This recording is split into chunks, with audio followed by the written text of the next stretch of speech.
মন্ত্রহীনং ক্রিয়াহীনং ভক্তিহীনং শিরেশ্বর যৎপতিদং ময়া দেব পরিপূর্ণ তদস্তমে। জয় শ্রী রাধে গোবিন্দ। নমস্কার বন্ধুরা, আমাদের এই চ্যানেলের পক্ষ থেকে আপনাদের সকলকে স্বাগতম জানাই। আশা করছি আপনারা সকলে মূলত ভালো আছেন এবং সুস্থ আছেন।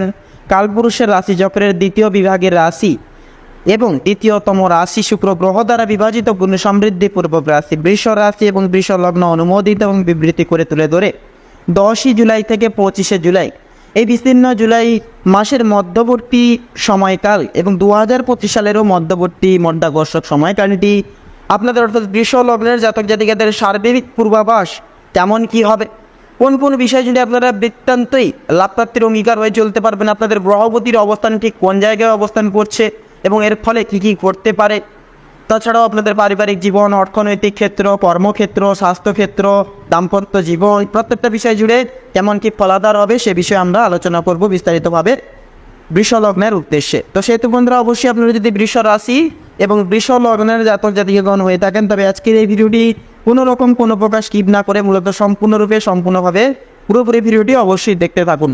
আশা করছি অনেকটাই উপকৃত হবেন। তো তাছাড়াও বন্ধুরা সম্পূর্ণভাবে ভিডিওটি দেখে আপনাদের ভালো লাগলে অবশ্যই একটি লাইক করবেন, কমেন্ট বক্সে অবশ্যই জয় শ্রী বিষ্ণু, জয় সংকটমোচন বাবা হনুমানজির জয় অবশ্যই ভালোবেসে লিখে যাবেন। আপনারা যে যা চাইছেন সকল মনের কামনা বাসনা একান্তই পূর্ণ করবেন। স্বয়ং দেবগুরু বিষ্ণু এবং স্বয়ং আপনাদের জীবন থেকে বাধা বিপত্তি সংকট দূর করবে, অর্থ কষ্ট দূর করবে সংকটমোচন বাবা হনুমান। পাশাপাশি অবশ্যই চ্যানেলটিকে সাবস্ক্রাইব করে রাখবেন, আপন বন্ধুদের সাথে ভিডিওটি শেয়ার করে একটি লাইক করে যাবেন। তো চলুন বন্ধুরা, বৃষ রাশি এবং বৃষ লগ্ন অনুসারে 10 জুলাই থেকে 25 জুলাই অর্থাৎ 2025 সালের এই সময়কালের ব্যাসার্ধকে কেন্দ্রভিত্তিক করে গ্রহগত অবস্থান এবং প্রভাব সম্পর্কে জানব। তো এই সময়কালে বৃষ লগ্নের জাতক জাতিকাদের ওপর প্রধান প্রভাব ফেলবে প্রধানভাবে শুক্র, রাহু এবং বৃহস্পতি ও শনি। তো বৃষ রাশির অধিপতি গ্রহ হলো শুক্র, বর্তমানে কিন্তু মিথুন রাশিতে তা অবস্থান করছে এবং এটি দ্বিতীয় অর্থ ভবনকে সক্রিয় করছে। এতে আর্থিক দিক থেকে কিছুটা সংযোগ বা সুযোগ প্রতিদ্বন্দ্বিতা দুই কিন্তু দেখা দিতে পারে। তো বৃহস্পতি বৃষ রাশিতে সঞ্চরিত বা সঞ্চরণ করছে, ফলে জাতকের জাতক জাতিকাদের আত্মবিশ্বাস বৃদ্ধি পাবে এবং জীবনে নতুন কিছু শিখতে বা শেখার যে প্রবণতা সেটা কিন্তু অনেকটাই বৃদ্ধি হবে। তবে রাহু এখনও মীন রাশিতে দশমভাবে অবস্থান করছে, যা কর্মক্ষেত্রে কিছুটা বিভ্রান্তি বা ভুল সিদ্ধান্তের সম্ভাবনা তৈরি করতে পারে। তো শনি বর্তমানে কুম্ভ রাশিতে এবং এটি দশমভাবে পেশাগত দিকে প্রভাব ফেলছে। এতে দায়িত্ব বেড়ে যাবে, কিন্তু তার সাথে সাফল্যের সম্ভাবনাও কিন্তু জোরালোভাবে থাকবে। তো এবারে চলুন আরও বিস্তারিতভাবে জানবো বৃষ লগ্ন অনুসারে কোন কোন বিষয়ে আপনারা লাভবান হবেন।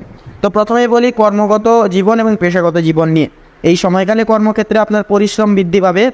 যারা চাকরিজীবী মানুষজন রয়েছেন তারা নিজের দক্ষতা নিয়ে সিনিয়রদের মন জয় করতে পারবেন, বিশেষ করে 12 জুলাই থেকে 18 জুলাই এর মধ্যে। তবে রাহুর কারণে কিছুটা সহকর্মী আপনার পেছনে কথা বলার চেষ্টা করতে পারে, তাই অফিস রাজনীতি থেকে একান্তই দূরে থাকাই বুদ্ধিমানের কাজ হবে। যারা ব্যবসা করেন তারা নতুন কোনো চুক্তি বা বিনিয়োগের প্রস্তাব পেতে পারবেন, বিশেষত 14 জুলাই থেকে 21 জুলাই এর মাঝামাঝি সময় কিছুটা গুরুত্বপূর্ণ ব্যবসায়িক আলোচনা হবে, যেগুলো দীর্ঘমেয়াদে লাভজনক ফল দেবে। তবে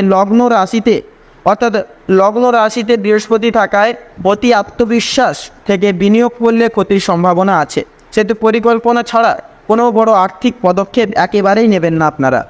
পাশাপাশি এবারে আর্থিক অবস্থা এবং অর্থনৈতিক অবস্থার যদি কথা বলা হয়, এই সময়কালে আপনার দ্বিতীয়ভাবে শুক্রের উপস্থিতি আপনার আর্থিক লাভের ইঙ্গিত আপনাদের ক্ষেত্রে দিচ্ছে, যা জমি, সোনাদানা অথবা পূর্বের কোনো বন্ধ বিনিয়োগ থেকে হঠাৎ করে অর্থ প্রাপ্তিও হতে পারে।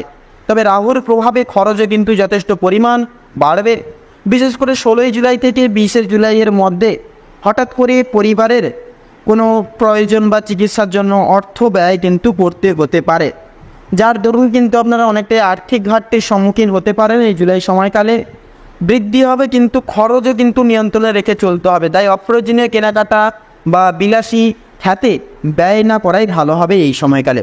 ভাতৃস্থানীয় কারো সহায়তায় একটি ভালো আর্থিক সুযোগও কিন্তু আপনারা পেতে পারবেন। তো পাশাপাশি প্রেম ও দাম্পত্য জীবন নিয়ে যদি কথা বলা হয়, প্রেম ও সম্পর্কের দিক থেকে সময়টি মিশ্র বলা যায়।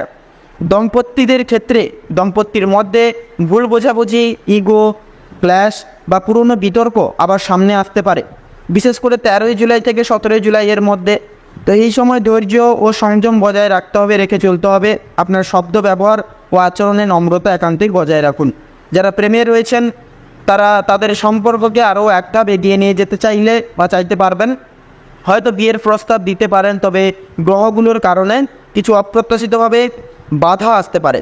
প্রেমে প্রতিশ্রুতি দেওয়ার আগে নিজেকে সময় দিন। একাকী ব্যক্তিত্বের ক্ষেত্রে যদি বলা হয়, একাকী ব্যক্তিত্বের জন্য কিন্তু নতুন কারোর সঙ্গে পরিচয়ের সুযোগ থাকবে, তবে বিশ্বাস তৈরি করতে সময় লাগবে, হঠাৎ বন্ধুত্ব থেকে শুরু হতে পারে। তো পারিবারিক জীবন এবং পারিবারিক বিষয় নিয়ে যদি কথা বলা হয় বৃষ লগ্নের ক্ষেত্রে, এই সময় পারিবারিক জীবনে কিছুটা চ্যালেঞ্জ দেখা দিতে পারে। পরিবারের কোনো কারোর সঙ্গে মতানৈক্য হতে পারে, সৃষ্টি হতে পারে, বিশেষ করে সম্পত্তি বা টাকা পয়সা সংক্রান্ত বিষয় নিয়ে। তো 12ই জুলাই থেকে 18ই জুলাই সময়টি একটু সংবেদনশীল হবে।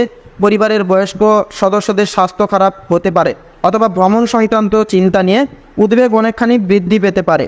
তো ভাই বোনের সঙ্গে ভালো সময় কাটবে, বিশেষ করে যারা দূরে থাকেন তারা ফোন বা রীতিমতো ভিডিও কলের মাধ্যমে যোগাযোগ রাখবেন। বাবা মার সঙ্গে সম্পর্ক দৃঢ় করতে কিছুটা সময় একান্তে কাটানো দরকার রয়েছে। মানসিক অবস্থা এবং স্বাস্থ্যের বিষয়ে যদি কথা বলা হয়, মানসিকভাবে এই সময়টা কিছুটা চাপযুক্ত হবে। রাহু ও শনি মিলে কর্ম ও ব্যক্তিগত জীবনে ভারসাম্য রাখতে সমস্যা তৈরি করতে পারে। তাই একান্তই নিজের মনের অবস্থা স্থির রাখতে নিয়মিত যোগব্যায়াম, প্রার্থনা বা ধ্যান করতে পারেন। 15ই জুলাইয়ের পর থেকে মানসিক চাপ ধীরে ধীরে কমবে এবং আপনি স্থূলতা ফিরে পাবেন। তারপরে স্বাস্থ্যের দিকে যদি কথা বলা হয়, গলা সমস্যা বা গ্যাসজনিত সমস্যা, দাঁতের সমস্যা অথবা চোখে জ্বালা জাতীয় অসুবিধা কিন্তু সৃষ্টি হতে পারে। ঠান্ডা জাতীয় রোগ বা অ্যালার্জির প্রবণতা অনেকখানি বেশি থাকবে।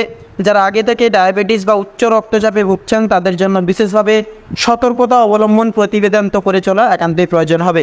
তো এবারে শিক্ষাগত জীবন এবং ছাত্র জীবন নিয়ে যদি কথা বলা হয়, তো ছাত্রছাত্রীদের জন্য সময়টি কিছুটা সংকল্পবদ্ধ পরিশ্রমের ক্ষেত্রে।